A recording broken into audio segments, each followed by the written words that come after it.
Muthoot Microfin का IPO 18 दिसंबर से खुलने जा रहा है। इस आईपीओ की पूरी इन्फॉर्मेशन के बारे में जानेंगे आज के इस वीडियो में। वीडियो में आगे बढ़ने से पहले चैनल सब्सक्राइब करके बेल आइकन ज़रूर दबाएं।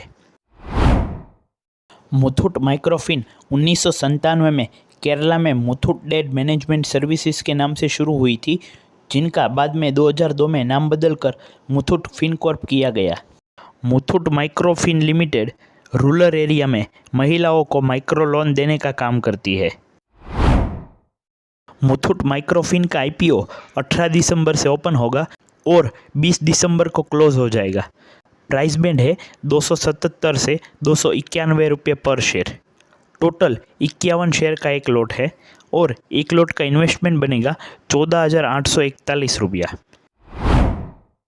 कंपनी का रेवेन्यू 2021 में 696 करोड़ था, वो 2023 में दुगने से ज़्यादा होकर 1446 करोड़ तक पहुंच गया। प्रॉफिट की बात करें तो 2021 में प्रॉफिट केवल 7 करोड़ था, वो बुलेट ट्रेन की तरह बढ़ के 2023 में 163 करोड़ तक पहुंच गया। तो ये थी इस आईपीओ के बारे में पूरी डिटेल। आप अपने रिस्क के हिसाब से इसमें अप्लाई अवॉइड कर सकते हैं। वीडियो लाइक करें और ज़्यादा से ज़्यादा शेयर करें। Thank you.